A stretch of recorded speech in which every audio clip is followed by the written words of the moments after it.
comic stew. And welcome to an early morning edition of the Comic Stew.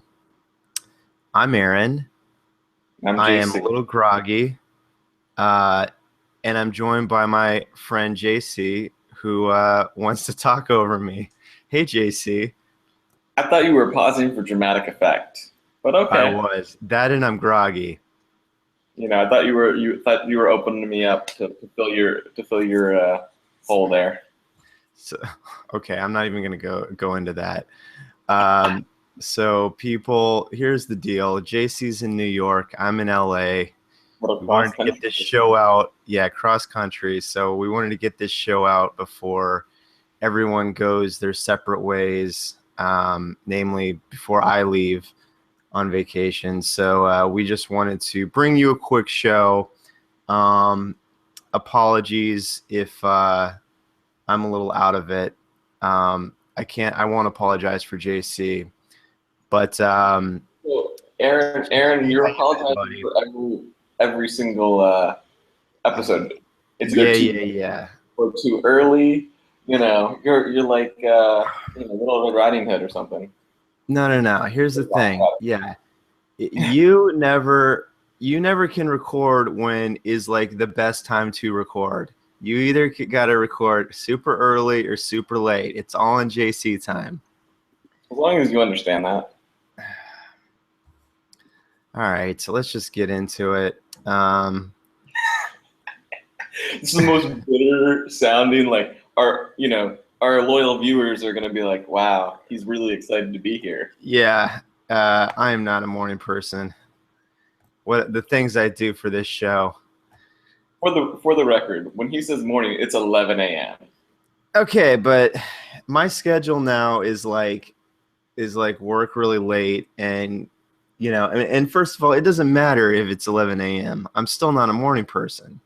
Fine. Even if I would have woken up, you can agree with that. All right, JC, I think we both know what we're sipping on right now. The Nectar of the Gods. That would be coffee this time. That'd be black coffee. JC had to walk down the street and get some kind of fancy coffee. I don't know what kind of coffee he's drinking. Getting a little fancy, yeah. What are you drinking? What is that? It's Starbucks Cafe Mocha. All right. Well, why don't we're going to do a little bit of news here before we get into full-on spoiler territory, because shockingly, there's only one thing that we're going to talk about really today. Just in our this little indie movie that came out. We decided to devote basically the whole show to that. But there is a few small topics that we wanted to touch on before we get into full-on spoiler territory. So, JC, why don't you hit us with the first one? Well, so this was a little nugget that I saw. There's been some press about it. There's a Hollywood Reporter doing some new TV show called Close Up, where it's kind of like roundtable discussions with a bunch of actors, a bunch of movie directors, that sort of thing. And I guess it'd be a new show that's coming out on Sundance or IFC or something like that in January. But a number of the clips are online, and the one from the directors has Tarantino, Ridley Scott,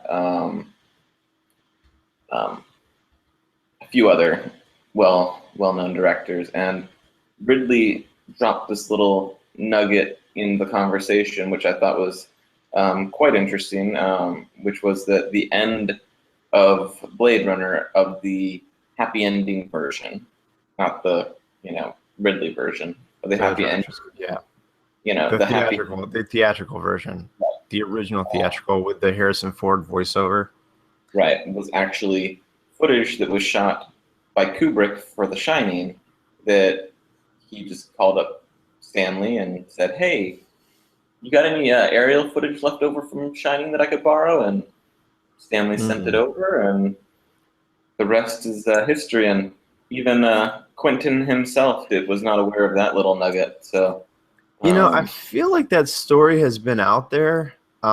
like for a while, but yeah, I think a lot of people didn't know that. I didn't know it. Quentin Tarantino didn't know it. So biggest film Yeah. nerd on the planet didn't know it. You know. Oh, please do not call that man the biggest film director on the planet. I didn't say director. I said nerd. Oh, nerd. Okay. And Yeah, that's cool. he's in that conversation for director. I don't think so. You don't make just one great movie and you're in the conversation for best director. Sorry. Well, he's made quite a few more than that, but you know. He's made one great movie. All right. Well, thank you for that. That is an interesting little tidbit. What was, I mean, I assume your favorite version of that movie was the director's cut. Yeah, I haven't watched the new recent one, like the final cut or whatever. Yeah, I think the final cut came out in like 2007, and I bought the like Blu-ray package that has like everything in it, like the every version of the movie, and um, I actually never did watch the final cut. I think the one that I have mostly seen is the director's cut. We were in my film class in college. We were not well. We watched the theatrical cut of Blade Runner, and it was just as a case study in like this is what happens when studios meddle in a director's vision, and so that was kind of interesting to see that. But obviously, the director's cut in my mind is infinitely superior. Yeah, I mean, I think it's the cut, really, you know, of the movie that should be watched. Yeah, but yeah, we should watch the final cut sometime and see what the differences are between that and the director's cut, because you would assume the director's cut was what he wanted to do. So yeah, I need to look into that, the most recent version. All right, Yeah, what we got next? I heard in the final cut, Deckard shoots second. Oh, that's clever. I'm not laughing at your jokes right now. It's too early. Sorry, JC. It's your fault. Somebody has to go hit the town in New York City tonight. You know. Oh, I know now. All right, what do we got next?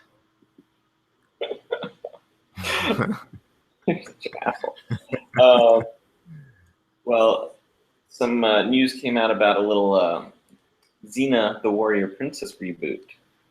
Oh yes. Which just the next in a line of Hollywood remakes. But I was wondering what your thoughts were on that. If you were a Xena and Hercules fan back in the day, and I was more of a Hercules fan. mm-hmm. Oh, that's you my don't computer just restarted. Because who wasn't? Yeah. No, I thought Hercules was great. I mean, obviously, like this is it was a show that was a lot of fun when I was way younger. Right. I'm pretty positive if I watched either of those now, they would not hold up at all. But I don't know that they held up then. yeah, I kind of I almost remember like being however old I was, like 12 or something, watching those shows and just thinking like, this is kind of cheesy, but okay, I can deal with this because Yeah. I liked, I was into like Greek mythology and that type of thing. So that was interesting to see a lot of those characters on screen, and it was cool to see like a show week to week that I don't know. It was actually one of like the first shows I can remember watching on like I think did it air on Sunday night? Or maybe I'm just thinking like the repeats or something. But I just remember like watching it Sunday nights, and I would watch like I think it was like the most recent episodes, and so it was like one of the first times that I kind of was like doing appointment television. Gotcha. But as far as like a Xena reboot, I mean, I'm pretty much not gonna watch that. I mean, probably not gonna be into it. But It's one of those ones where I'm like, if they reboot it the same way, then it's going to be not watchable. But if they take the core concept, and made like a modern day show like with that premise, couldn't possibly make it a good show. yeah, I mean, if they We are in, as you say, the golden age. we are and there's a high bar now. So I mean, you know what? If they did something that's kind of akin to like Spartacus, did you ever see the show Spartacus on Stars? I know of it, but I haven't. Yeah, I mean, if you had someone like the showrunner of Spartacus doing a Xena reboot, then I would watch it. That could be cool, but if this is going to be on like ABC or whatever network, whatever big network, then I'm sure it's just going to be like pretty watered down, and Yeah. so probably not interested, but we'll see. Yeah. All right.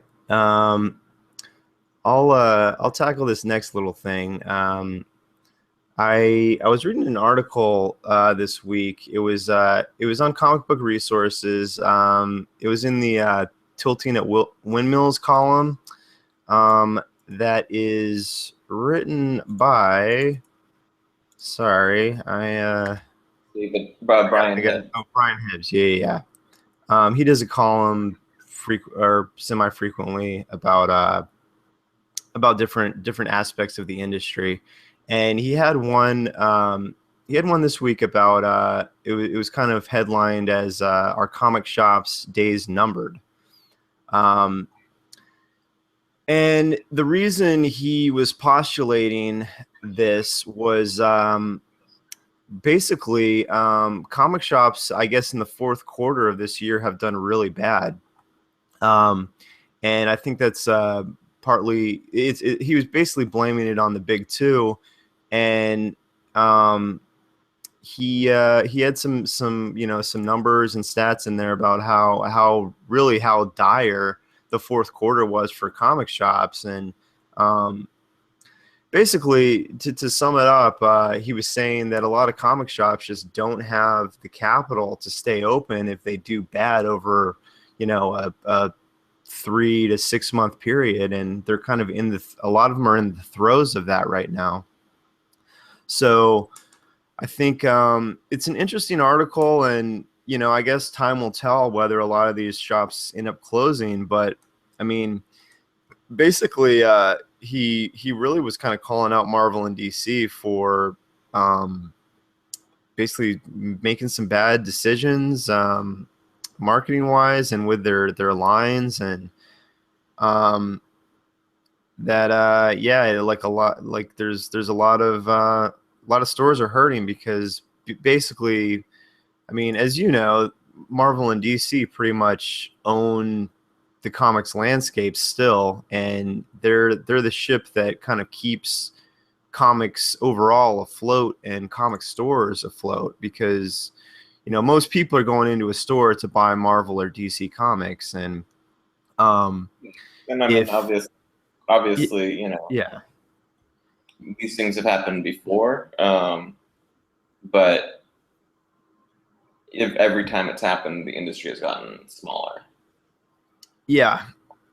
And there was the worry, a few years ago when digital was coming to the forefront, that a lot of shops would close. And I don't think we really saw that. I think that it kind of proved that the audiences are different enough, and if anything, digital kind of helped print a little bit. So I don't think we saw the print market really shrink when digital came into its own.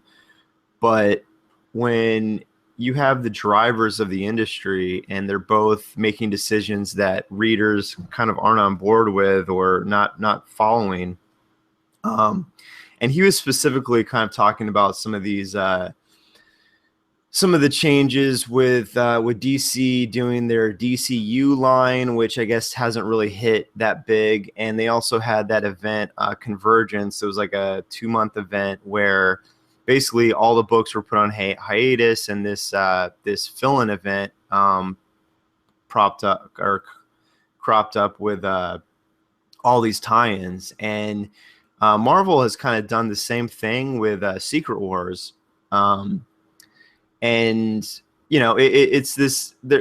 interesting that they both did events that are kind of separate from the current continuity, and I mean they're both events that are like alternate reality, kind of out of like what's going on right now, continuity. And I think a lot of readers kind of jump ship with those events, especially especially with like Secret War, for instance, like the delays it's had. I mean, I think that's causing a lot of readers to lose interest.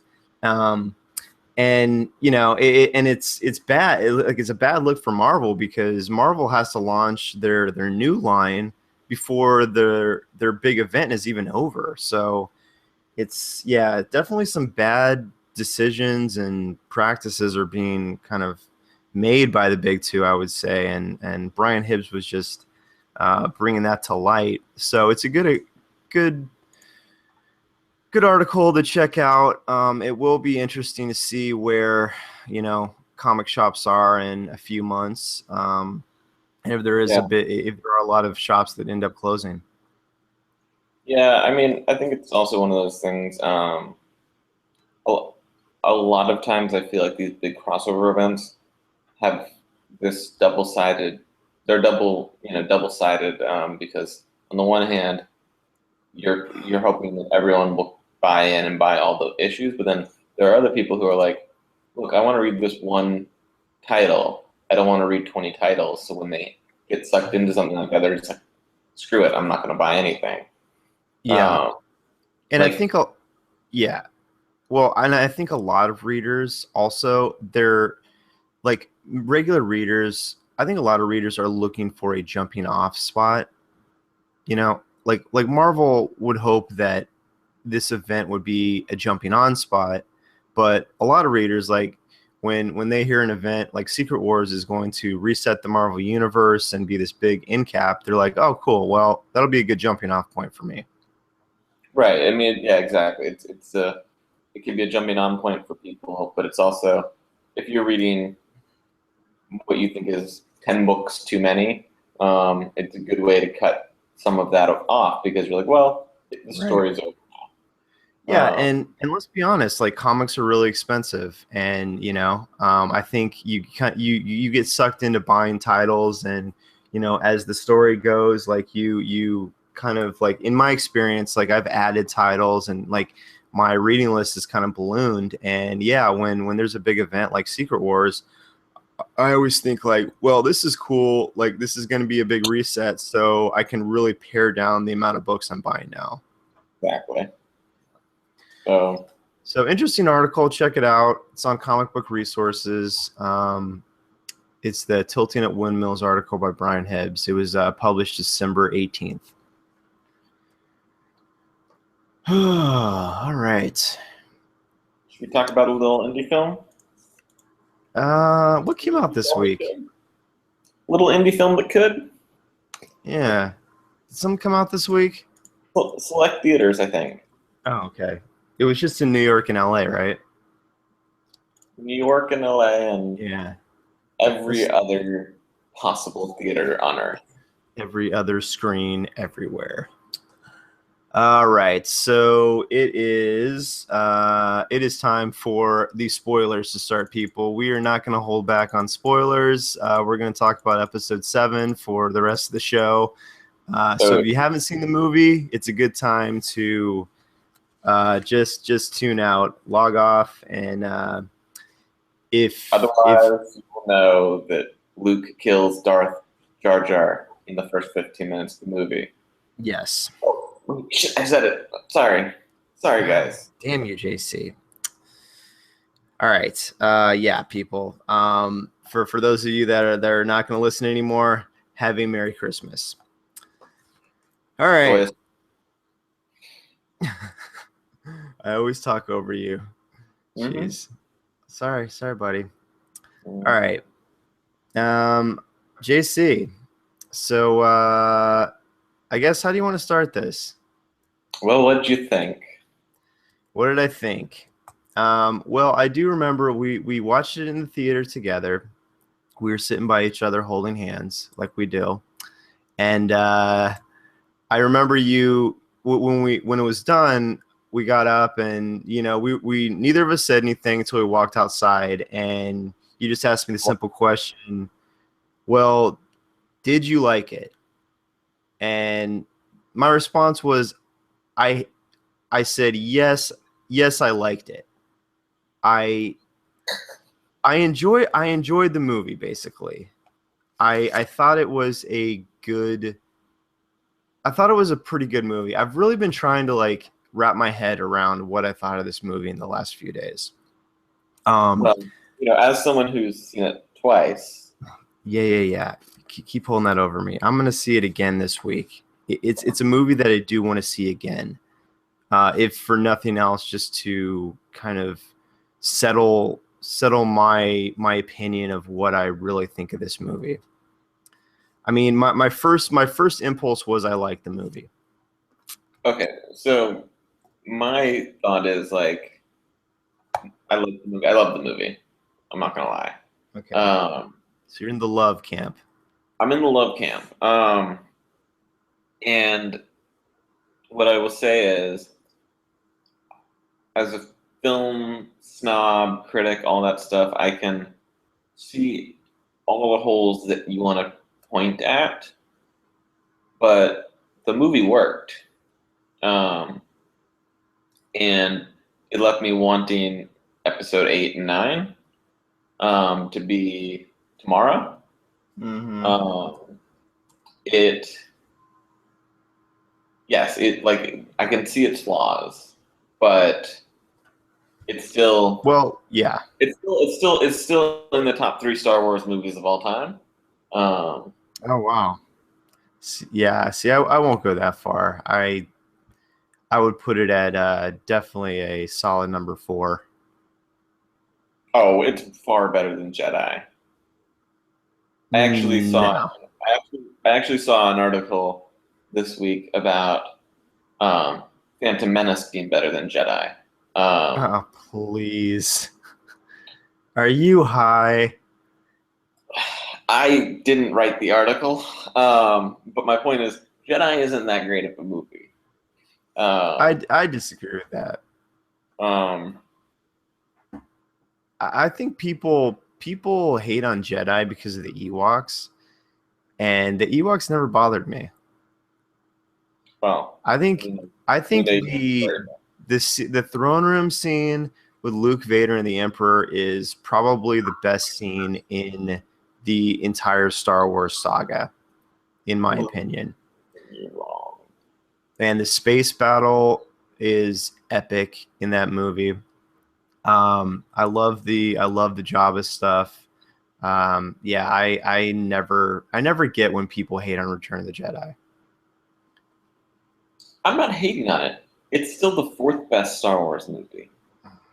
All right, well, tell me what you liked about or should we talk about our likes and dislikes now, or do you want to talk about some of these stories that we're in? Talk about the stories first and then go into that.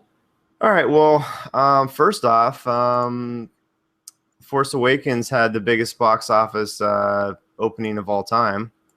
That little thing. Don't mess with it, only. It did not top the best worldwide opening ever. Which was what? Which was Jurassic World, because really? Jurassic World opened in China as well, and Star Wars doesn't open in China until like January or something like that. Okay. It got beat up by like, $3 million or something like that. Okay, well, domestically, and come on, let's be honest, that's all I care about, anyways. Screw the international stuff. Well, that's cool. So it took in an estimated $238 million during its opening weekend, which surpassed Jurassic World's 208.8. So yeah, and it did like $120 million on its first day, which makes it the first movie to ever gross 100 million in a day. Jeez.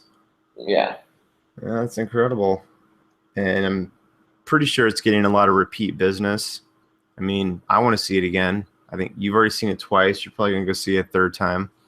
Probably see it again this week. Yeah. Yeah. Yeah. So that's cool. I'm glad. I'm glad the movie did well.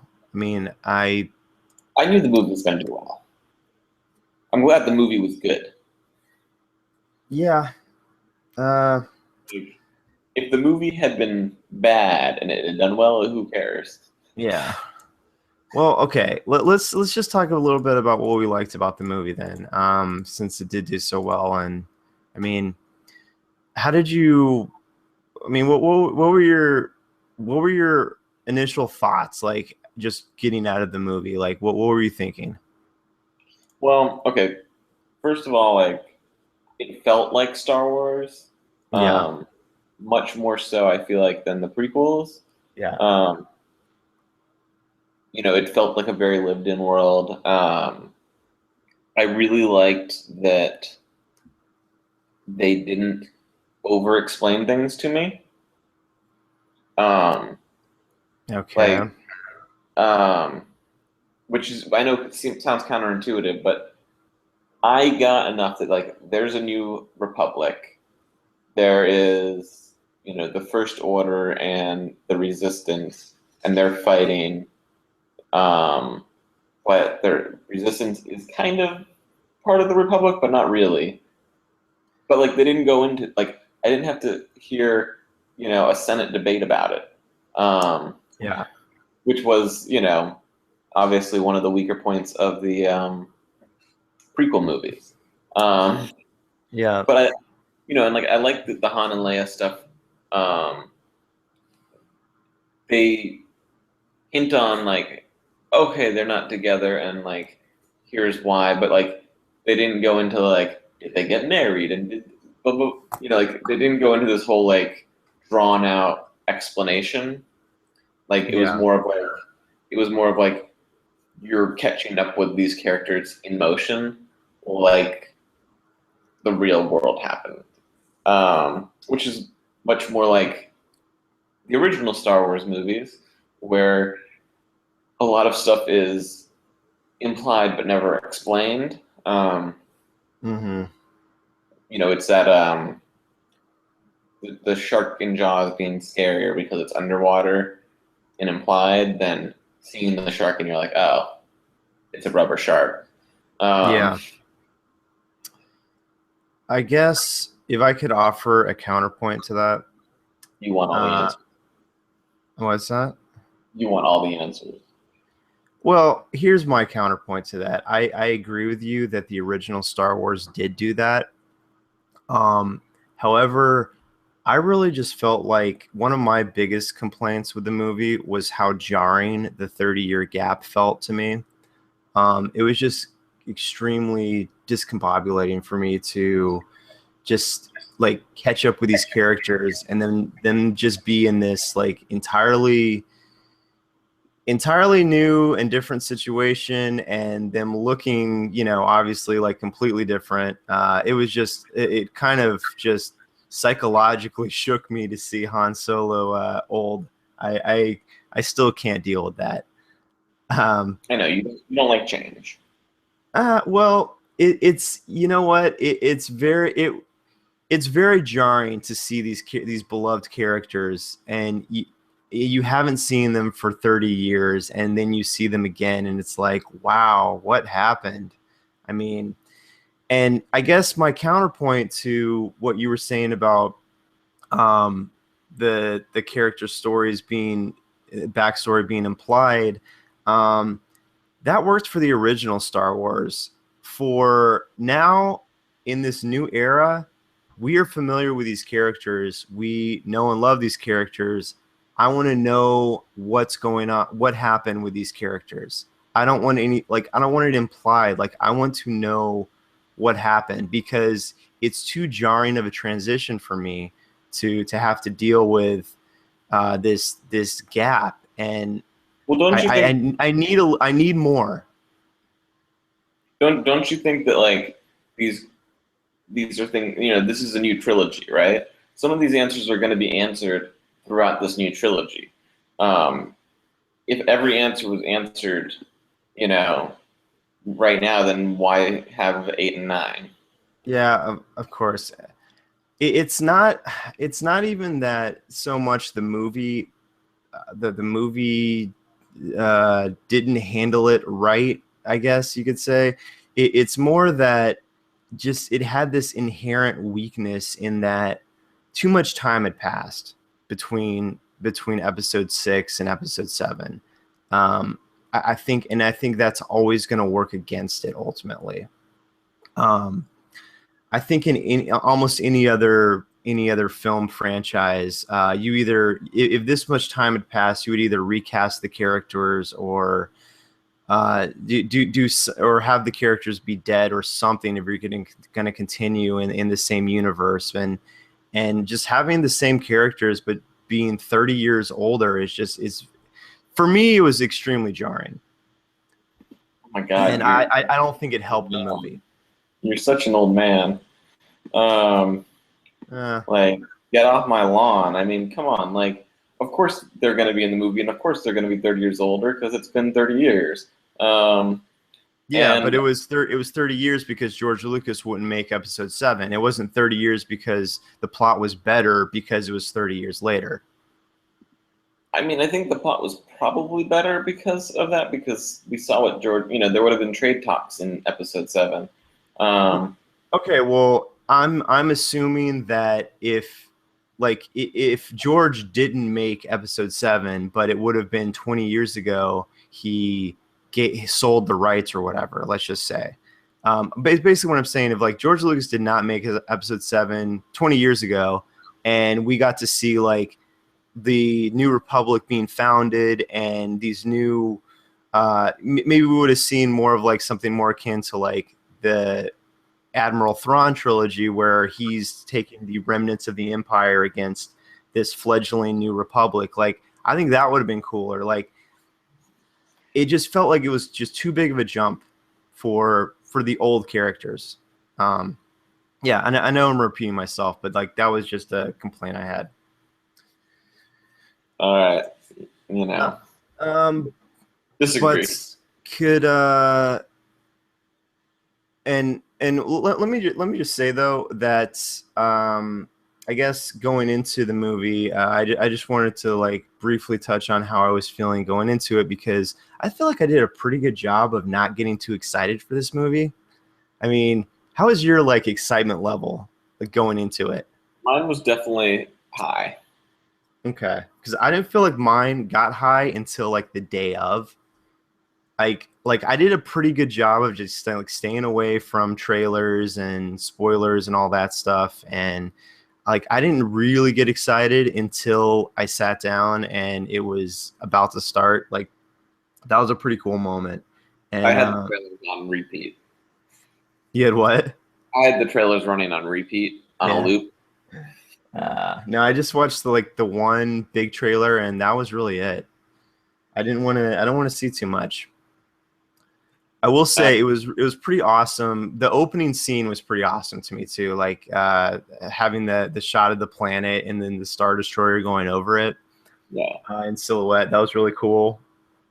And you're right. I thought just from the get-go that Abrams brought a level of authenticity to the film, and I did really feel like the world did feel lived in, and I did feel like overall he did a good job of making it feel it really feel like realistic and authentic to the Star Wars universe. I mean, this was not the prequels. This was not everyone acting on green screen.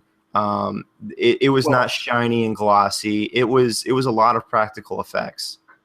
Well, and it helped to have like actors who had acting chops. See, I disagree that the prequels didn't have good actors. I think the prequels had a lot of great actors. It did have a lot of great actors, but that gave bad performances, and that I attribute to George Lucas directing. That, and also it had one really bad actor. Well, See, it's funny because I saw him in what was that movie called? Life is a House, and I thought he was actually like fine in that movie. No, I know, but he didn't. He's not like gonna light up the world. Okay. But Anyway, I think when you're dealing with a good actor's director, you could get a good performance out of Hayden Christensen. But George Lucas is not an actor's director. I mean, you can agree that Natalie Portman is a great actor, right? yeah, Yeah, she had a terrible performance in the prequels. yeah. So how do you explain that? Terrible writing, terrible directing. Yeah, so I think that it's same applies with Hayden Christensen. I mean, he gets a lot more flack because he hasn't really been in a lot of other stuff. So that's his only example of like acting for the masses. But you know, I think it's really more on George Lucas, in my opinion. Anyway, yeah. So yeah, the world felt really lived in, like you said. It felt like. The fact that JJ used so much practical effects and real sets and all of that, it really helped the movie. It made it feel like Star Wars to me. no, I mean it felt like Star Wars, and it was Star Wars. I liked that this is where we differ with the time difference. But like I liked that we were introduced to new characters, who were a part of this world. I liked the whole like idea that these events that we all saw happen would be myths to these people who had never seen the actual events happening. Because all these, Luke and Vader fights were all people are dead except for Luke. Mm-hmm. So I like that whole aspect of it kind of like being almost a myth of right. what happened. Yeah, I agree with that. That was one of the things I thought was kind of cool about jumping 30 years ahead. And it obviously allows them to move on from the original. Use the original cast sparingly, by comparison to the people who are running the action. Yeah. Yeah. So, it's funny because walking out of the movie, I like I said, I liked it and I was into it, and the more and more I think of the movie, the more things kind of pop up that I didn't like about it, and I guess I'm going to be the contrarian today. But I mean, I have a lot of qualms with it as well. I have a lot of issues with it as well. Let's talk about everything, because I feel like it's got a lot of praise, pretty universal praise. I feel like most people liked it. Let's talk about the good and bad, because I mean, the good is definitely it felt like Star Wars. It was definitely a step up from the prequels. I think we can agree that the new cast is pretty likable. I liked Daisy Ridley a lot. I thought John Boyega did a great job. We actually saw a little more humor in this one, I think, than maybe previous Star Wars movies. I mean, I think on a similar line to like, some of the original movies, where I think it was more modern humor, is what it was. Yeah. We had bad peoples, and then the humor in the original movies was more subdued. But there was definitely quips and smart humor, like when Han's making the face at Finn, and Finn's like, "What are you doing with your face? Yeah. What is this? Yeah. Like, I don't get it." Right. Which is definitely a modern humor type of deal. Yeah. I really liked there were a lot of cool throwbacks, some of which I noticed upon the second viewing. Which, you remember when Rey is fixing the Millennium Falcon from having the gas leak? Mm-hmm. Finn is getting equipment for her, right? Uh-huh. I don't know if you remember the very first thing he threw equipment box is the Jedi training laser ball that Luke used with his lightsaber in the first Star Wars. Oh, yeah, I missed that. It's like not even like it's on screen for like 2 seconds maybe, and it's just like, well, yeah, that makes sense. It would still be on the Falcon, like Yeah. um, It was also cool to see the holo chessboard again. yes, that was cool too. Yeah. I want to play holo chess. Of course you do. Yeah.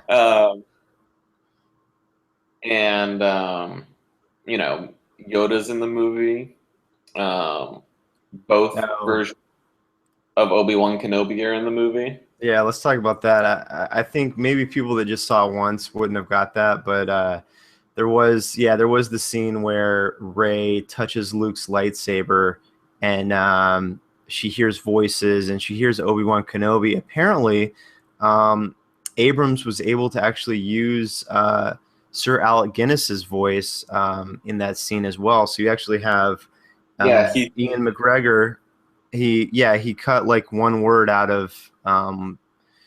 He basically, I think what he did is he reworked the word "afraid" that Alec Guinness said, and so it sounds like he's saying Ray. Right. So you hear Alec Guinness, you hear Ian McGregor, and you hear Yoda, all in that scene. So that was pretty cool. Yep. And then we got a little Daniel Craig was in the movie. Little James Bond. Mm-hmm. Who is he? He was the stormtrooper who gets Jedi mind tricked by Rey. Mm-hmm. Yeah. Right in front of your eyes. Didn't even know it.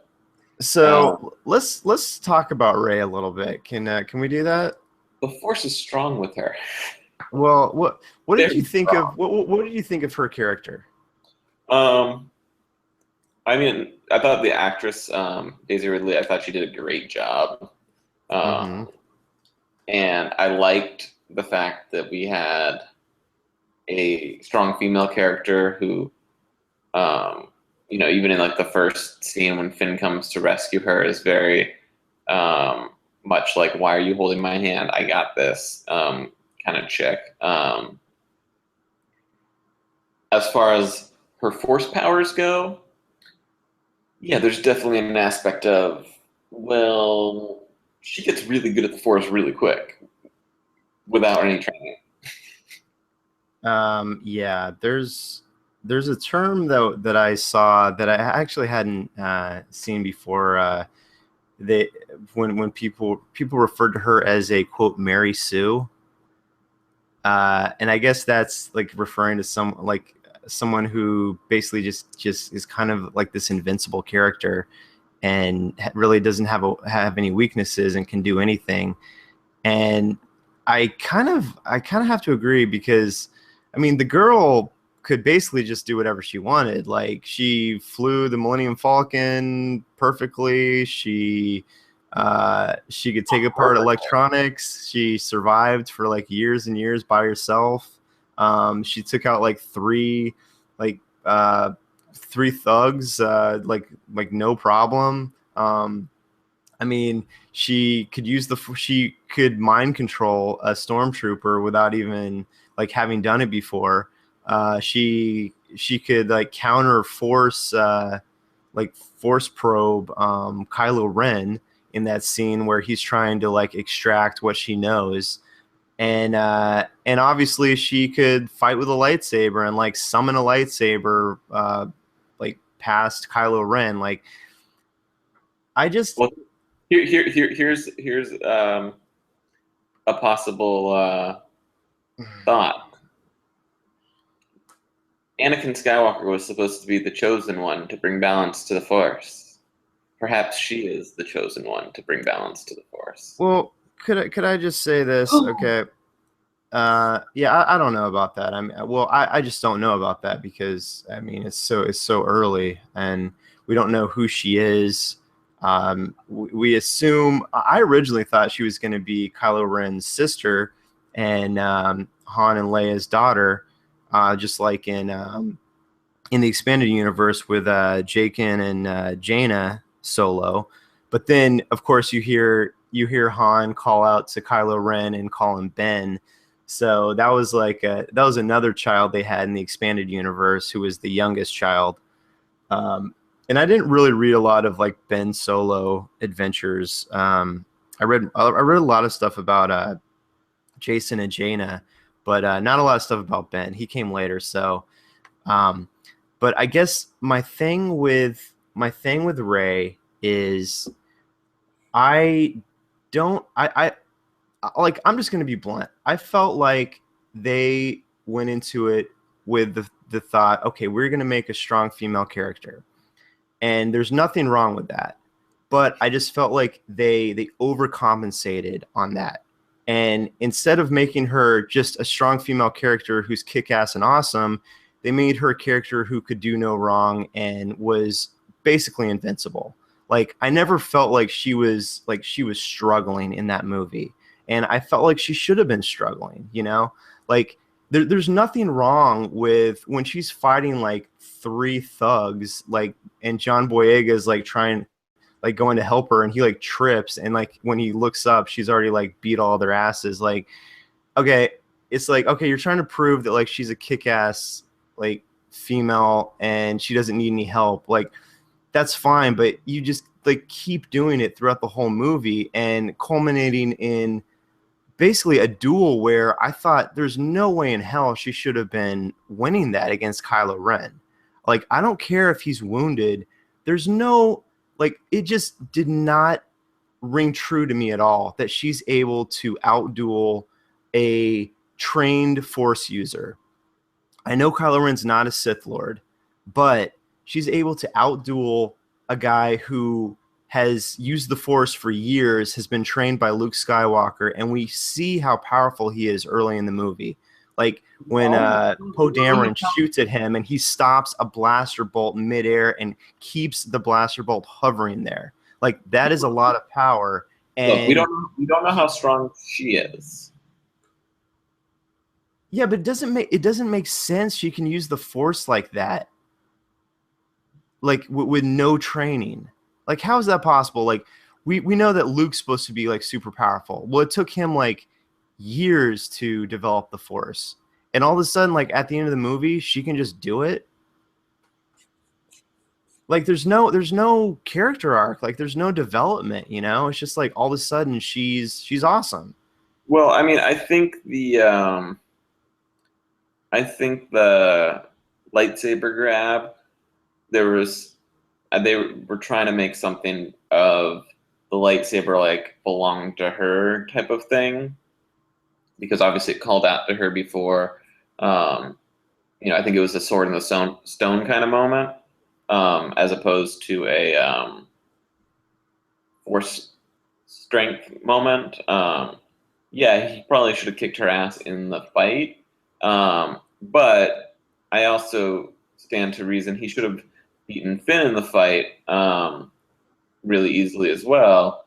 But I agree with that too. That was the thing. That was another thing I wanted to say. But I also think that he is weaker when he's actually confronted by someone with capabilities, because he is this conflicted person. Okay. Well, if he's weaker, think about it. The whole saga is a very black and white saga. It's very, you're a Jedi or a Sith, and he's straddling this line where there's still light. He self-acknowledges that there's light in him, and so this conflict is making him weaker on both sides. He's not as strong of a Jedi as he is, or as strong as a Sith as he is, because he's doing both. And he was wounded. And does he the other question I have is the whole like he was hitting himself thing. Seems like maybe he has like something robotic. Couldn't tell. But maybe he was hitting something to like make it work. Okay, well, regardless, here's an overall question. If Yeah. he is weaker, where's the conflict? Like, why do I fear him as a villain? Like, if a girl with no force training can beat him in the first movie, why do I care about him in the following movies? Like, the guy's a pussy, so why should I care about him?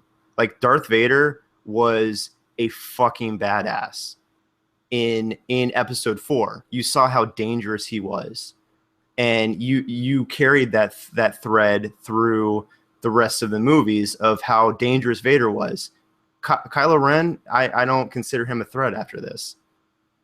Well, yeah. I mean, I don't consider him a threat either. I mean, I think obviously like Luke could So tear he's him supposed up. to be the villain? Like, that just doesn't make sense. Like, he should have tore up both. He's able. He should have tore up Finn and Rey. And if you wanted to have the most impact, I think, in that movie and make a huge moment, you would have had Luke summon that lightsaber and fight Kylo Ren. That would have been the moment. Yeah, you're just upset that we didn't get to see anything but Luke. Well, I am no, you know what? I am a little upset, and I guess I'm a little upset about the fact that for me there was no big moment. Like, that was what I thought was going to happen when I There was saw no that big- lightsaber shaking. I was like, okay, finally Luke's going to show up, and that would have been a great moment. There was no big moment for you.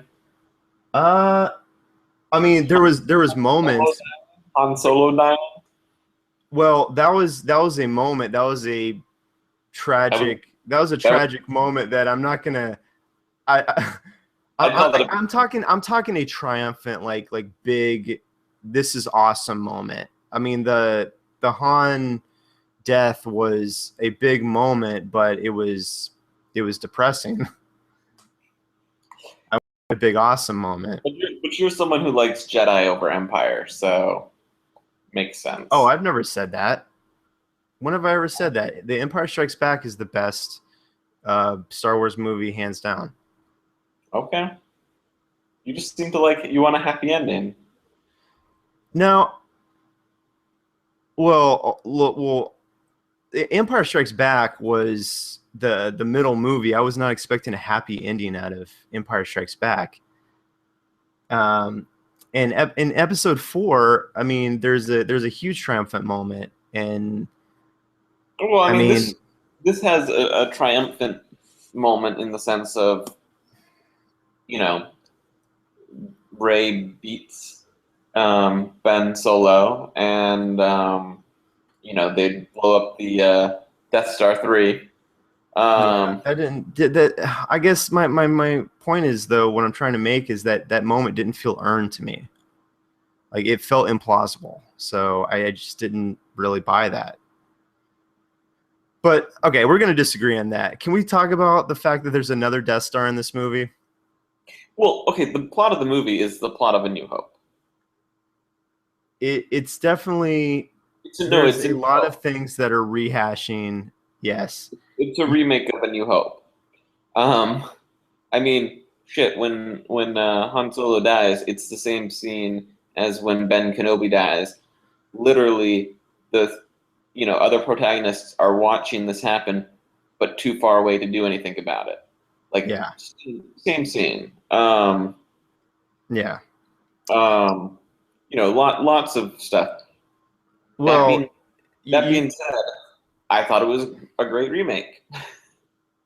Okay, well, it's funny how the first movie of each trilogy has a major character death. Yeah, I think there will be more major character deaths in this series. I also think we're yet to see Snoke do anything, obviously, other than the hologram. Then be the Wizard of Oz behind the curtain.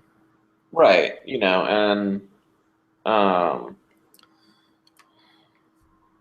you know, obviously there's a lot of unanswered questions, and um, I was more disappointed by underutilized characters like Captain Phasma, who was hyped up as being this female villain, you know, really cool looking character, and was barely in the movie. Yeah, And two questions about her I have for you. Number yes. one, did you think it was weird she never took off her helmet? I didn't, because you know there's the scene where she, um, you know, remarks that who told Finn he could remove his helmet. So I think, you know, we never really see stormtroopers without their helmets. So Right, but you also got Gwendolyn Christie to play that character, so you assume at some point you're going to see Gwendolyn Christie. right, and now who's to say? Now I don't know if she died or not. Well, okay, that was She, my second question. Do you think she's going to be in the following movies? I hope so, because Because I thought I can let it slide if I see her in like the following movies. right. You know, obviously there was the implication that she was thrown in a trash compactor, like, which, you know, was a funny. But yeah, I mean, I hope that she's in that she Yeah, is resourceful enough to escape that, and because otherwise, yes, it's a very underutilized character. There also, you know, Max von Sydow's character, you know, is in the first 5 minutes of the movie and then gone. yeah. Did I miss something about that? Because I thought he just was killed, No, he was. and you were saying that like he's not dead. You don't think? Well, okay, I think that he's dead, but I think that he will be back, Like in because a flashback or something? or something, because there's definitely like a lot of implications to a lot of like importance and lore to this character. Obviously, he thinks of Princess Leia as a princess. You know, he's on the same planet of Jakku as Rey. You know, like, was he there like as like a guardian type of character? Mm-hmm. The same way Ben Kenobi was to Luke. You know, I feel like there's some backstory there that hopefully will be expanded upon. Maybe not, but I think that there will be. Mm-hmm. He's also, it's just like, again, it's I don't know if it was their intention or not, but they dropped a lot of big, you know, he's a big actor, and to just have him in for 5 minutes of the movie and then kill him, it's like, and have him be an unimportant character really is like, seems pointless. Yeah. Like, get some other old man to be an unimportant character. What else has he been in? Because I'm trying to think of what else. I mean, you're saying he's a big actor, and he probably is. I just don't remember him from anything. Well, shall I go over? Oh boy, should I just go to his IMDb page and see how wrong I am? He was in Robin Hood, Shutter Island, Which Robin Hood?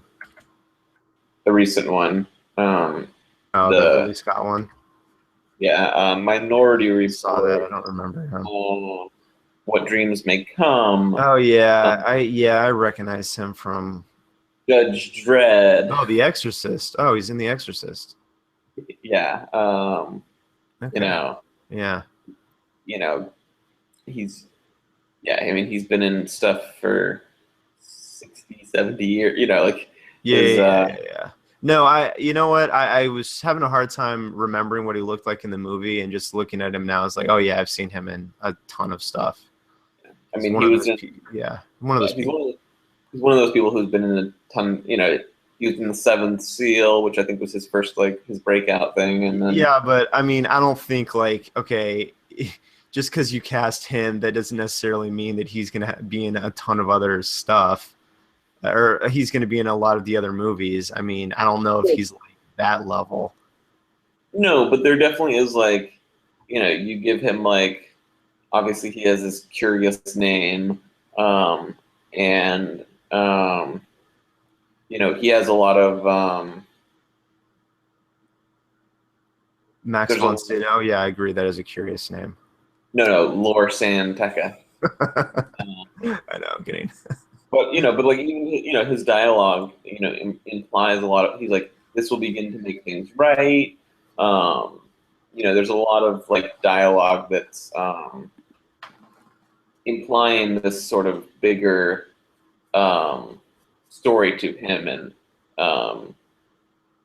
how he got this portion of the map and all of this stuff. So it's yeah. I feel like the whole flashback scene, there's like, obviously there's a couple flashbacks of like Luke on some burning planet, and like the Knights of Ren, and I feel like we're going to see some sort of, with Luke, some sort of story where he explains like how Kylo Ren went to the dark side, where these Knights of Ren came from, what the Knights of Ren are. Yeah. And I feel like this guy is somewhat involved in somewhere in there, and he was probably the person who took Rey to this planet, or was charged with guarding her, the same way Obi-Wan, like, and he, possibly, and I feel like he obviously knew where Luke was going and stuff like that, like, because how does he have the map and all this stuff. Yeah. Well, I could be wrong about this. I thought I read a story like a little while ago that the main installments of the trilogy, episodes 7, 8, 9, wouldn't have flashbacks. I really hope I'm wrong about that, because I feel like these movies definitely need flashbacks, and I hope we get flashbacks. Just anything to fill in the gap, because that's right now that's one of my bigger issues. Maybe not flashbacks, but like they're gonna have to tell the story. I hope they're flashbacks and not like exposition of what happened. Flashbacks are way cooler with that. Well, we'll see how they decide to do it. Yeah. I know I'm kind of hitting on a common theme of negativity, and I apologize, but I have to be honest about these things. I felt like the reuse of plot devices and the callbacks to the original trilogy were honestly a little bit slavish. I did not think this movie should have had another Death Star. I mean, and there's just no explanation for it. Like, I don't know how the New Republic was founded, and this splinter group somehow like became this huge force that was able to create a Death Star. Like, it just does not. It just didn't ring like true to me. I also felt like the New Republic was put in this role of like being the underdog again. And if that's the case, I want to know more of a reason why the First Order was such a big deal.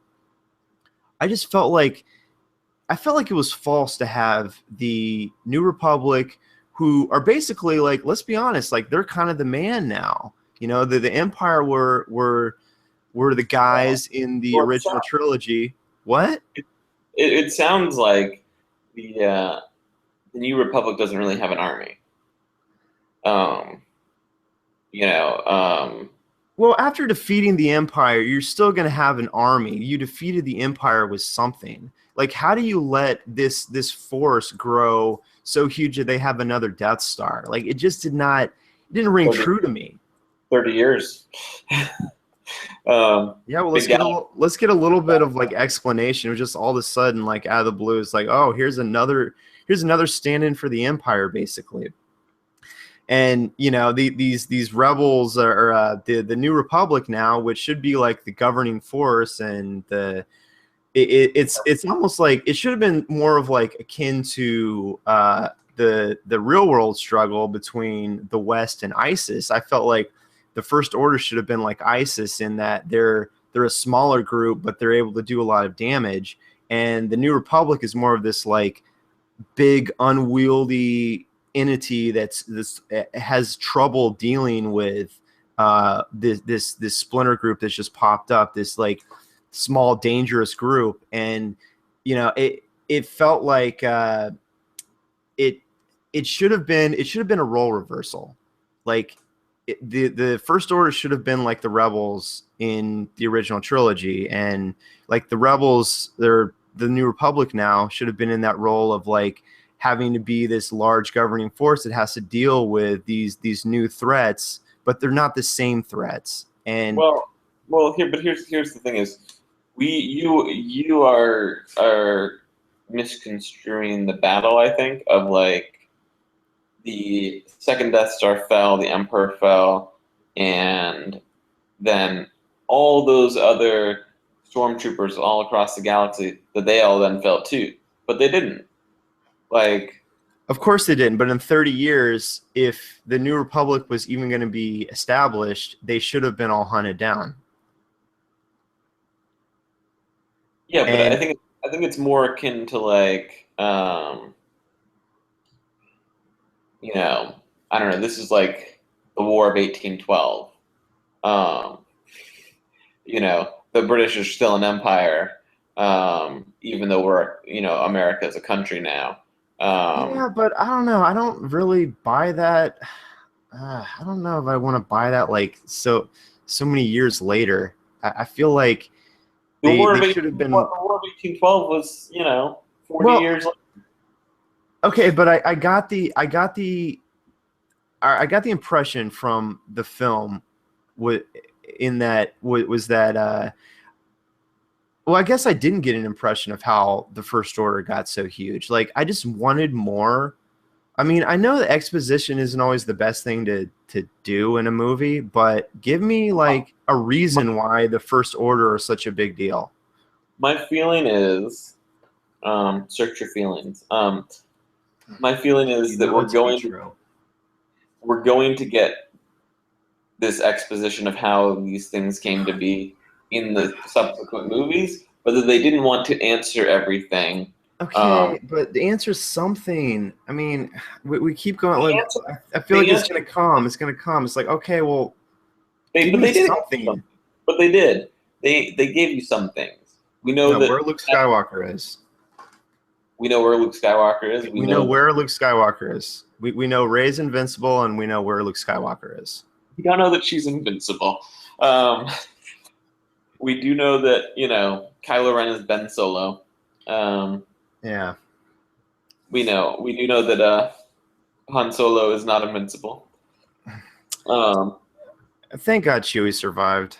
Can I tell you my biggest qualm with the movie? Please. I don't want to be the only negative Nancy here. The scene at the end of the movie, when they get back from victory, and well, this is a twofold complaint. One, they get off of their ship. I'm sorry, the Falcon. I was trying to think of what ship they were getting off of. And Chewie walks right by Leia, doesn't say shit to her, and she has this moment with Rey, and I'm like, wait, y'all have been friends, like, you were the best man most likely at her wedding, you've been friends for 30 years, your best friend, her probably ex-husband, just died, you guys don't have a moment, you and this person you've known for 15 minutes, you're having a moment, like, I understood, like, it's a better moment cinematically, so that's why they did it, but it was just like, that was the thing that didn't ring true to me. Yeah. My second complaint was the moment after that, where we see Chewie in a dark room, clearly drinking.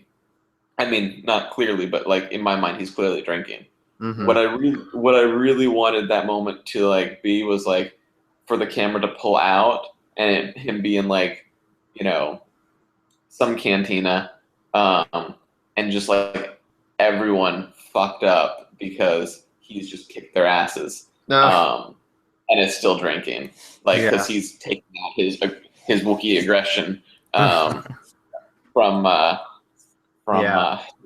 loss of his buddy. Yeah. His soulmate. Yeah. Yeah, that I mean that would have been cool. What jeez. I've only seen go ahead. When Finn is wounded at the end, why is he like laying on a gurney at the end and not in a bacta tank? I was thinking that too. I had the same thought. I was like, why is he not floating in a bacta tank? Yeah. Please. Yeah. Child, please. Yeah. I thought, man, I've only seen the movie once. I haven't seen the movie twice, but I thought there was a shot of Leia hugging Chewie. Maybe I'm wrong. I thought not like in my head. I mean they're like he hugs her when Han is having that standoff with her at the beginning. He walks up and hugs her then. Yeah, no, I thought it was more of a. I thought it was like a hug where she's like after he's gone, but I don't know. I could be wrong. Maybe, but like the initial scene is with Rey, and you're just like, come on, man. Yeah. Yeah, that was a little. But, I mean, I thought it worked on a lot of levels. Yes, there was a lot of contrivances. But you think about it, the first time Luke fights Vader, Vader is at the height of his powers and is arguably much more powerful than Kylo Ren. And Luke is able to stand his own. So Kylo Ren's just kind of a bitch. Well, okay. He's able to stand his own, but in Empire, here's the thing: Vader knows that he's his son, and he's not trying to kill Luke in that fight. Right, but the point is, like in essentially, like multiple battles at this point, like he's held his own to some extent, and yes, he knows that it's his son or whatever, but I felt. Go ahead, finish up. Luke is just as green. I feel like, I mean, maybe not just as green because he's given like 15 minutes of training, but he's still pretty green the first time he faces Vader. Well, Yoda trains him too. But doesn't he face Vader before that? Maybe in like the comics, but no, he never fights him straight up in Episode 4. That was Ben, and then he escapes with Han and Leia, and then it's just the space battle. Oh, right, that's what I found. But like my point is about Kylo is I felt like the guy needed to be established as a threat, like a big threat, and he could do that by defeating a girl who's has zero training, and that would be a cool moment. And I guess it doesn't like fit in with the like we got to make Rey this badass strong woman character, but I felt like the moment would have been better if Luke showed up and saved the day and fought Kylo Ren there. That would have been cool. And like the planet could have been blowing apart, so they separated and like there was no victor, but like Luke showing up there, like you got to admit that would have been a cooler moment. I mean, it definitely would have been a cool moment. They decided not to do that. Yeah, well, I had a problem with that. Sure. I mean, I guess the thing was with the whole thing was Luke's in hiding or whatever. Yeah, but didn't it feel a little anticlimactic though at the end? Like to find, the whole thing is about finding Luke, and I mean, it's a cool moment when she shows up on the island and extends the lightsaber, but it felt a little anticlimactic to me. I mean, that scene was actually kind of a weaker scene to me because I thought Luke should have been doing something cooler, like meditating or something. I don't know, like floating, meditating or something. I don't know. I feel like she should have come into like a temple or something that he was meditating in, as opposed to like he's standing on the mountain and he's just like, "Yo, what's up?" Yeah. Was that? I read something about how that island was like no one was allowed to shoot on that island, and this is like the first time anyone's ever been able to shoot on that island or something. I don't know about that. I think it's this like island off of the coast of Ireland or something, and the Irish government didn't allow anyone to shoot there until now, or something like that. I don't know, but yeah, I kind of felt like that was anticlimactic. I mean, I get that you don't have Luke in the bulk of the movie because I feel like he would have overshadowed everything. Well, and I'm happy that Han was like kind of the focus as far as the older characters go, and until his death, and that worked. That it built up to him dying and him being the main focus. And I liked that arc. I liked obviously like seeing these gangs come onto his ship and essentially tell him like, look, your shtick has worn thin. Nobody buys it anymore. Like you're the ultimate bullshitter, but you bullshitted for too long and too much. And no, that was cool. Like when I saw that scene, I was like, homie's not making it out of the movie. Like, I was like, it's not going to work out. Yeah. I guess deep down, I never like really audibly thought this, but I guess deep down I knew Han probably wasn't going to make it. Yeah. All right. Well, is there anything? There was one like major thing that I wanted to talk about. We can save it at the end, and this is kind of like the last like big gripe I had with the movie. But is there anything else that you wanted to talk about? I kind of wanted to leave this as my last thing, and I'm sorry it is another negative thing, but I do want to talk about it. No, I will just say like I think my appreciation for the movie is that it was this well-crafted movie that really sets up the universe again after 30 years of doldrums, because the prequels were terrible, and really gets into this universe, and now like you have all these questions that we still have. And that's great because now episode 8 and 9, we're going to be like getting these questions answered, and it's going to, it's going to be dramatic. It's going to be good, hopefully. But I think you had to kind of do something that was to some extent safe. Yeah. Like I didn't think and also like ultimately like it's a Star Wars movie. Like,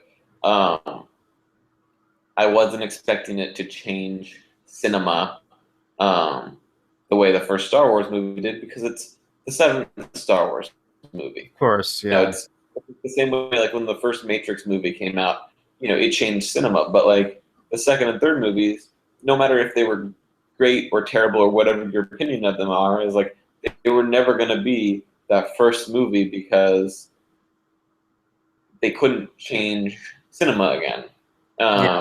Right. Yeah.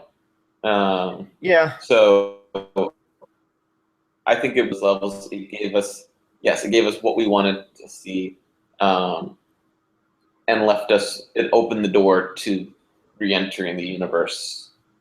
I do agree with that. We can gripe with like certain things of like not buying that like the First Order would be this strong or whatever. But like we don't, like these are all it's all made up, like this is what happens sometimes. Is war doesn't necessarily end nicely and cleanly like it does, like it did at the end of Jedi. Right. And again, the only thing with that is I'm fine with that. Just give me like a reason, explain why that is the way it is.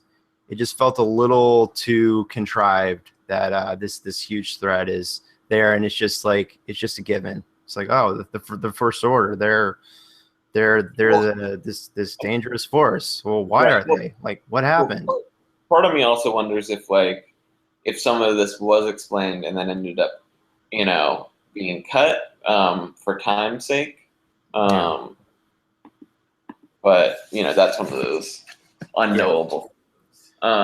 Yeah. Well, I agree with you, JC, that this movie had to feel like Star Wars after the prequels, and JJ kind of had to play it safe. And yes, that is like, on one hand, I am glad he did that. On the other hand, I was watching and I was like, really, we're on another desert planet? Really, there's another Death Star? Really, there's just these rehashed plot elements? Like, come on, Like, that did kind of bother me. No, I know what you're saying, but I guess ultimately, like, it's fine. I'm glad there was a good Star Wars movie again. Yeah. Did you think we were going to go to that like water planet from Clone Wars? Like, like there's only so many locales. They've hit most of them. Well, right, but like, isn't it kind of on the nose to have like Rey, this quote unquote chosen one, to be on a desert planet to start the movie? Like, isn't that a little bit on the nose? Well, it's a good place to hide a kid, apparently. Okay. Apparently, you just throw him into the desert. Like, nobody wants to go there. Let's throw our kid there. It'll be safe. I know. Yeah. And I don't even want to get into like hypothesizing who Rey may be. We can maybe talk about that another time. But can I just? And I'm sorry to end this on a complaint. And I really do hope that when I watch this movie again, and I am going to watch this movie again because I did like it enough to want to go watch it again. Okay, so just so everyone knows that, I know I've been talking a lot of crap on the movie so far, but I am going to go watch the movie again. But this last thing, and this really kills me, and this is probably the most disappointing part of this movie for me. But I really felt like the score let me down. I felt like John Williams did not bring it the way he has on the original trilogy and even the prequels. I mean, here's my thing about the score for this one. I just felt like it was kind of generic and nothing like stood out. Yeah, I agree. And that kills me because John Williams is one of the best parts of Star Wars.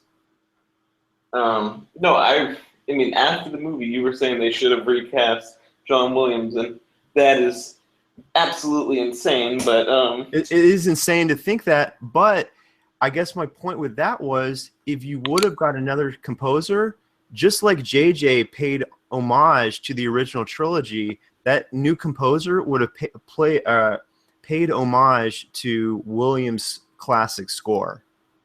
Sure, but of the same notion, I mean, he had killed it with the prequels.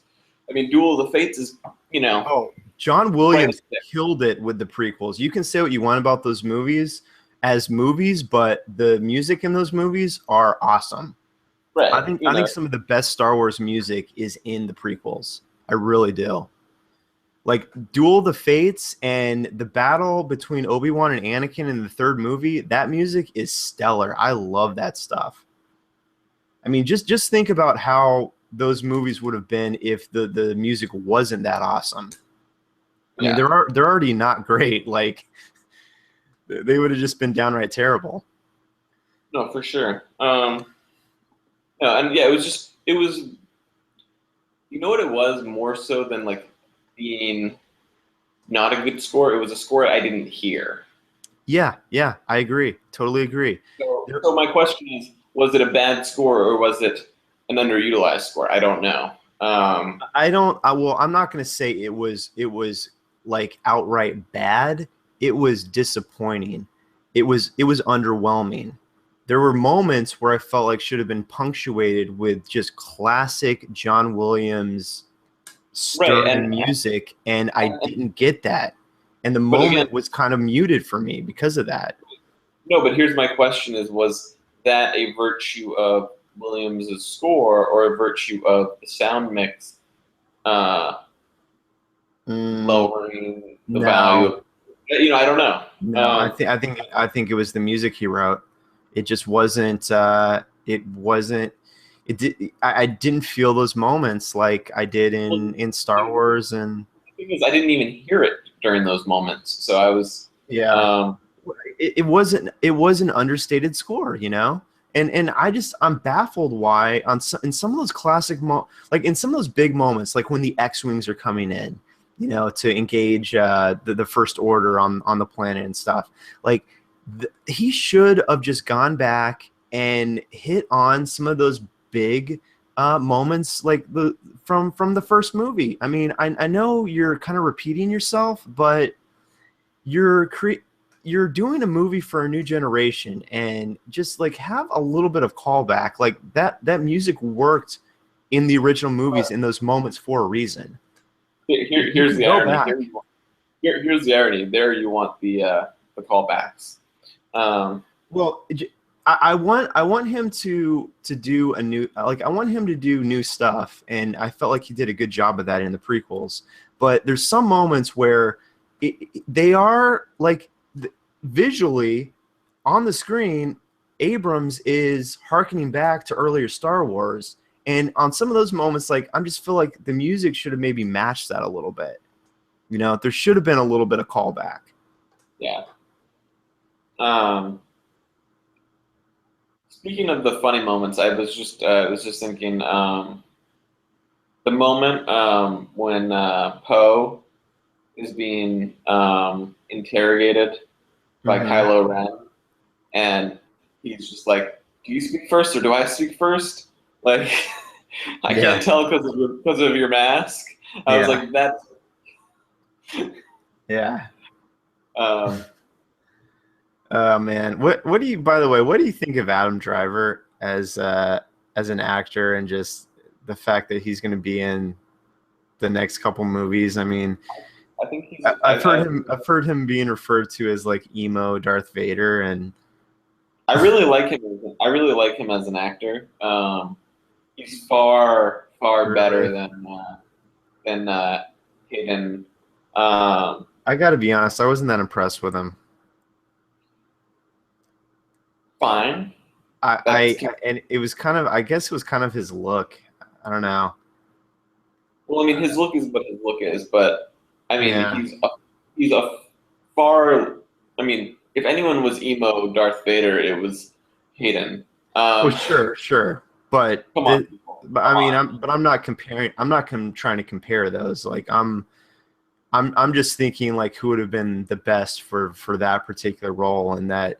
Well, that particular role is kind of an emo role. It's a kid who. Well, he was an angsty teen, cutting up everything.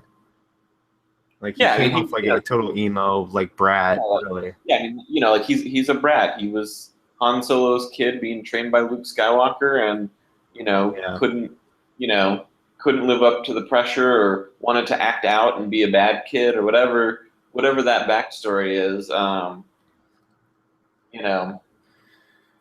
Well, one thing that I hope with his character arc is that in the second and third movies, he becomes a lot more powerful. If he's going to like become a Sith Lord and embrace the dark side, that would be a good journey for him to go on, because obviously, like right now, he's not a Sith Lord, and the big guy, what's his name, Snoke, the Supreme Leader's. Or as I've heard him referred to as Voldemort.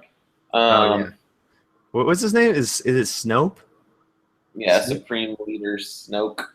Snoke. Yeah, Snoke. Jeez, I cannot remember that. Yeah, so he obviously says at the end that bring him to me so I can complete his training. So, I mean, I think it's kind of dumb to show Kylo Ren that powerful and not be able to defeat Rey, obviously. But if in the second and third movies you have him increase his power and show that he is like a true, like, credible threat, there is something to be said about that if it happens. Right. Well, and I think that's, I think there's going to be some sort of arc of both of these kids being trained by masters, and then some sort of payoff for that. What that will be, we shall see. It could go so many ways from this point, and that's what's kind of wonderful about there being questions and things that we don't know is we don't know where where it's going to go. It's not it's obvious that we're going somewhere, but we're not quite sure.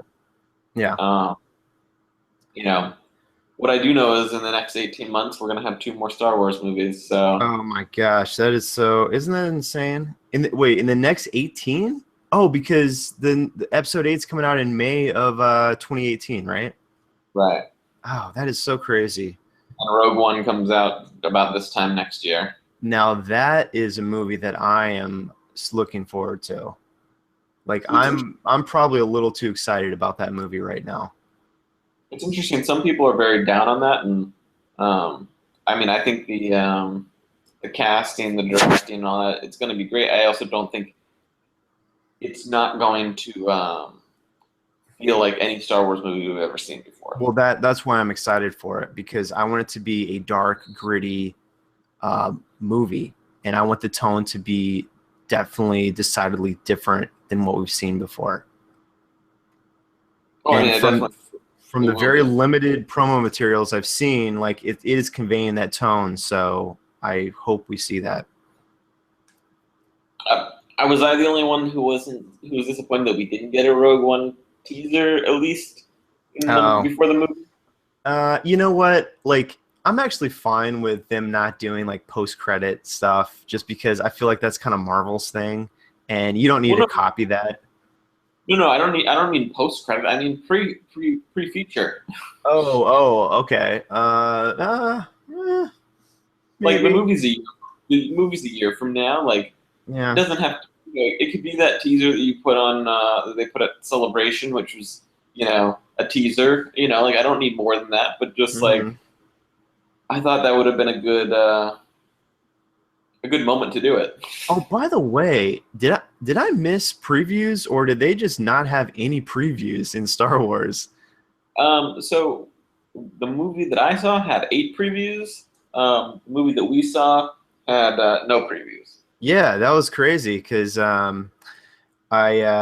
will say, I just want to say publicly to you, JC, thank you for waiting in line and buying me a ticket and grabbing a pretty good seat. We were kind of in the back in the middle, which was pretty great. So I appreciate my buddy for that. But yeah, I got there basically like about 10 minutes before the movie started, and I was buying popcorn and stuff, and I didn't hear any previews, and then I sat down, and like 2 minutes later, the movie just started. Yeah, no, it just started. So yeah, that was kind of interesting. Not sure what that was all about. Yeah.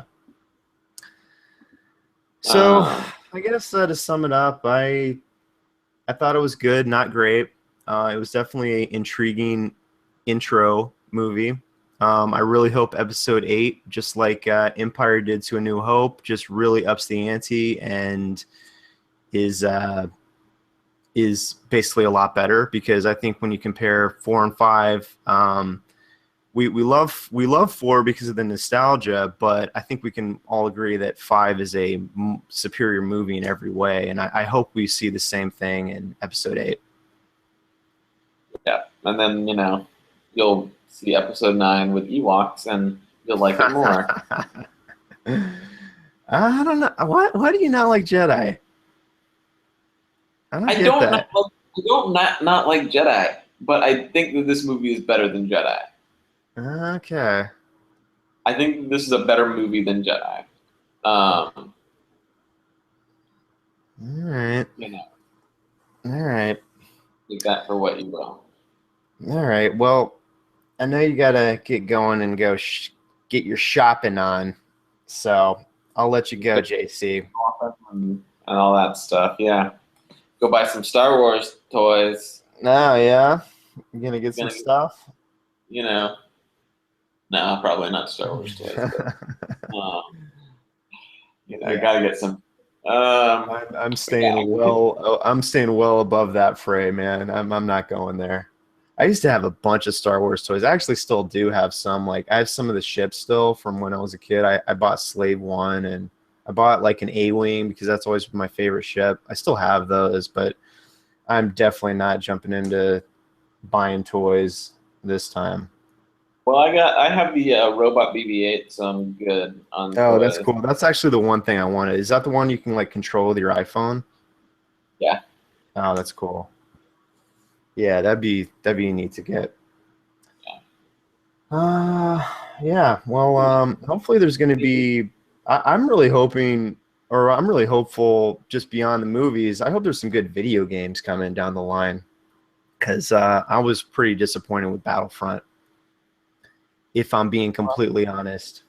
You're gonna be wrong again, you know. Dude, don't even talk. I don't even want to talk about that baby shooter. It was not, did not live up to the hype. I'll still play it with you guys, but it was, yeah, not, it was a pretty shallow experience. I hope there's some really good narrative stuff coming in the future. Like there's a game, there's a game. Yeah. But it's a fun, gorgeous, shallow experience. It's a gorgeous game. It looks great, but ultimately gameplay is prevail. Perfect game to play at 2:15 when you get back from the rustic fucked up. Just saying. Like I don't have to think. I just have to shoot. Yeah. Yeah, well, I never play video games. I go straight to bed, so I don't know how you do that. You play video games after going out. I like to be lucid when I'm playing my video games. I don't care if I do shit. Apparently not. By the way, speaking of toys, though, have you seen the Black series of Star Wars toys? No. Are those the tall ones? They are taller ones, I guess. They're more full-size characters, and they're definitely, I think they're pricier as well. Mm-hmm. But they're also much better from the looks of, more like articulated, detailed, all of that. Well, I hope I never see those because I may be tempted to buy them if I see them. So you can just stop talking right now. Send that link. Yeah. No, they definitely look. They're pricier too, but they definitely look a lot. Yeah. A lot cooler. All right. Yeah. Well, enough Star Wars toy talk and enough Star Wars talk. I feel like we've kind of hit all the high points. So, you want to wrap this sucker up, or you got anything else? I think Star Wars is better than you think it is. I'm gonna go watch it again this week, JC. I promise you that. Hopefully, my opinion changes a little bit for the better. We'll see. I just hope I'm in a theater with a good sound system because I really want to focus on that score, and hopefully that's the thing that changes above all else. I hope I'm more impressed with it. Just don't be one of those trendy people who wants to hate on Star Wars because No, I'm really not trying to do that because you know me. If I like a movie, I like a movie. Like people hated on those Hobbit movies, and I actually really enjoyed them. Like I'll defend the Hobbit movies. So it's not that. It's just how I feel about that was just, those just some issues I had with the movie. Like, I'm not trying to be trendy or anything like that. I'm not, trying to be that guy. And I really hope that watching it again will change my mind about some stuff. We'll see, though. Yeah, All I right. mean, it is what it is. It is what it is, you know? All right, buddy. Well, you have a happy holiday. You Hopefully. as well. And Yeah. our viewers at home. Yes, everyone out there, have a Merry Christmas, and we will see you next week, probably before the new year. We'll get an episode out. But thanks for being with us. Hopefully you also enjoyed Star Wars. And let's see. If you want to tell us what you liked about Star Wars or didn't like, you can email us at thecomicsstew@gmail.com. You can tweet at us at thecomicsstew on Twitter. And you can also catch us on YouTube. So check us out. We are around. And for all of that, you can just go to thecomicsstew.com. JC, got anything else? No, I'm good. All right. Well, let's wrap it up. People, have a happy holiday, and we'll see you soon. Happy holidays. And may the Force be with you.